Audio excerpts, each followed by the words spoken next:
Well, it's the end of day 4 on seeing if I can get this 1100 back to life again after it's been sitting for, looks like, I don't know, 6-7 years.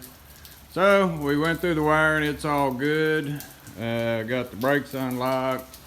Compression checks out about 120 psi, so that's not too bad. Got spark. Took the carbs off, cleaned all them out, put them back together right because somebody had them put together wrong. About 2 turns out on the screw, so that should be enough to get it to fire. Got an oil pressure gauge on the other side.